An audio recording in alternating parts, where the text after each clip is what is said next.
Hello, and welcome to the 2018 Meet the Candidates Voter Education Program, sponsored by the Shakopee Chamber and Visitors Bureau. My name is Elliot Johnson, and today I'm joined by Judy Tomczik, one of the school board candidates. Judy, why don't we start today by giving a brief introduction of you and what motivated you to run for the local school board? Okay. First, I want to thank the Chamber for hosting these videos, because there's probably never been a time when an educated electorate is more important. We have important roles to fulfill in Shakopee, the city of, and the school district. So thank you so much for doing this. My husband Rob and I have lived in Shakopee for 46 years. We have 2 grown children who are products of the Shakopee school system, K through 12. 3 years ago, I retired from a 44-year career in education. During that time, most of my service was in the Shakopee schools.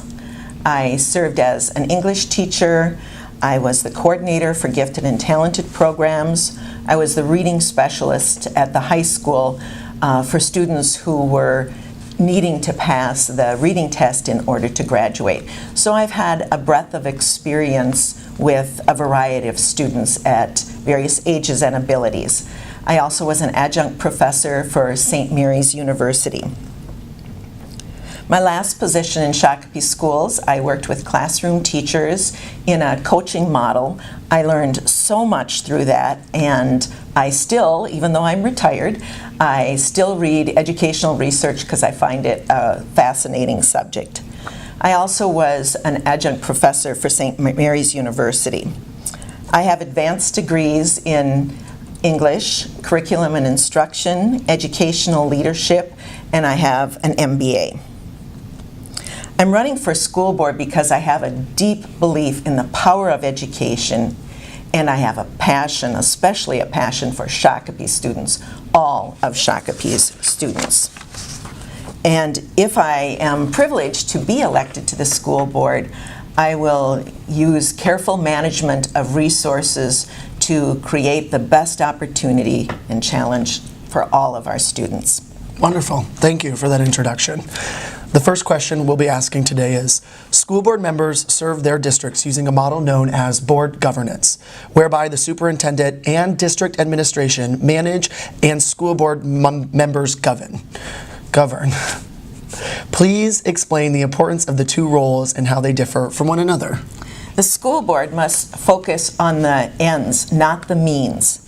Therefore, the school board accepts responsibility for the care, the management, the fiscal oversight, and control of the district, with the understanding that the day-to-day activities will be taken care of by administration and staff. This is a really important distinction. If a school board gets too overwhelmed by details that really isn't their provenance, then they that can really create chaos. And in that chaos, they might lack the oversight to what really, really matters. Great. The next question is, what ideas do you have for rebuilding the district's fund balance? What should the fund balance be, and by when? Before I even look at the fund balance, I think it's important that everyone should know that the budget is currently balanced. Shakopee has a $100 million school budget, approximately. So that's the good news. The bad news is that the fund balance is low. It should be higher than what it is. It should be between about 6 and 8% of the total budget. This isn't going to be built up in the space of 1 year or 2. It's going to take patience and concentration on what really matters. One example of how we could build the fund up is to take a look at all the contracts that we have with vendors and see that those contracts are serving the district in the most fiscally responsible way. And some of that's been done already. It's part of the reason why we have a balanced budget at this time. However, that would be a rather small element of the budget. And I think there are 2 overriding important ways that the fund balance can be built. One of them is communicating that budget, focusing on that budget. looking at that budget, checking its health, not just compiling the budget in the spring and then passing it by July 1st, but to really pay attention to it at every turn. The other element that I think is important in any kind of fiscal responsibility is to make sure we have the appropriate policies and procedures in place, especially for a district our size. And I think sometimes that's been an issue in our district, that as we grew so rapidly, some of those policies and procedures we had were no longer serving the district, the community, most importantly the students. And so we have to make sure that those are in place too. The next question is, Shakopee's approved referendum spends $724 per student. The state average is $1,297, and comparable districts are $1,728. Is Shakopee spending enough per student? What is your recommended per student allowance? This is an unpleasant statistic. There's no getting around it. I think before we look at the unpleasantness, I do want to at least present the positive piece that on multiple measures, Shakopee students exceed the state average, even though the amount of money spent on them is not as great as the state average or even the metro average. I think that speaks highly of our teachers and the entire staff who works in the district. However, I think it's something we do need to look at consistently and gradually increase per pupil spending until we reach the state average. To do that, we need to consider ways of doing things that are different. So we're back to talking about saving money on the budget so that money can be spent in the right places. One possibility, and I'm just suggesting this as a possibility because I haven't done any research on it yet, I haven't been aware of any research on it yet, but it gives you an example. Employee benefits are a huge part of the school district budget. And I think there are ways to deliver those same benefits while saving money through something like self-funding. So it wouldn't hurt our teachers and staff, but it could make some considerable savings for the Shakopee School District. Your next question, what is your view on the Academies of Shakopee model? How will you ensure its success?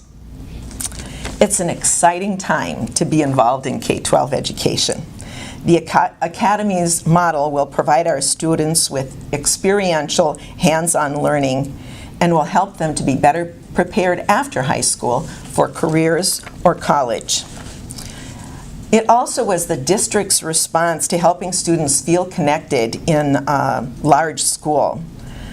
Not only do the Academies base instruction on student-chosen interests, which of course is essential to motivation, perhaps especially with teenagers, but teachers in each academy will be meeting twice weekly to discuss the students, to talk about how all students can be achieving and making recommendations for students who are not achieving.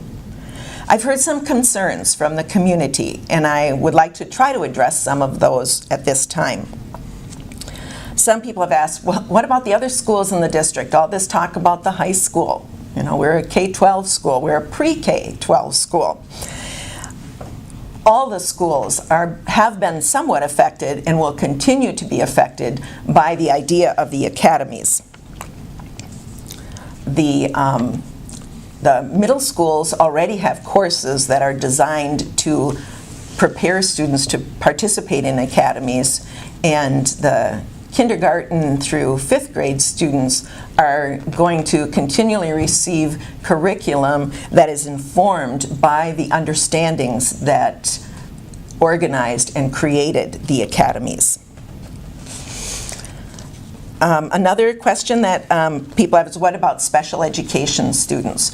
Special education students will continue to receive the services that they have according to their IEP, federally mandated, and of course we want those students to succeed, and they succeed through their IEP. but they're also going to have a greater watch of their teachers within the academy. I've also had at least one email asking me if students are going to be working more hands-on creating things. What about that college-bound student? Are they going to be able to listen to long lectures, take notes, write research papers? And I want to calm those concerns as well, because the kinds of courses that are going to be offered to college students will include all of those elements. And quite frankly, schools are never going to get rid of entirely the research paper or the teacher delivering information. So I feel really confident that college students are going to be ready as well. So as a follow-up to that question, if you were a student at Shakopee High School today, instead of a school board candidate, which academy would you select and why? I love this question. Ever since I toured the new high school, I've been intrigued by the Engineering and Manufacturing Academy. I'd love to work in that lab, creating products and solving problems, working collaboratively. Collaboration is an important part of my learning style, so that'd be really cool for me. The final question is, what has the existing board done well, and what work would you be excited to continue? The current board has nurtured and created the Academies of Shakopee, which is going to be important to the education of all our students, pre-K through 12, no matter what the ability, no matter the gender, the age, the ethnicity. I really think that this is going to be an important way to advance education in Shakopee, and I congratulate anyone who has been a part of that. And of course, that's something I really want to see continue, and I would like to be involved as the district moves forward with that. Well, thank you again, Judy Tomczik, and we appreciate you all watching the 2018 Meet the Candidates.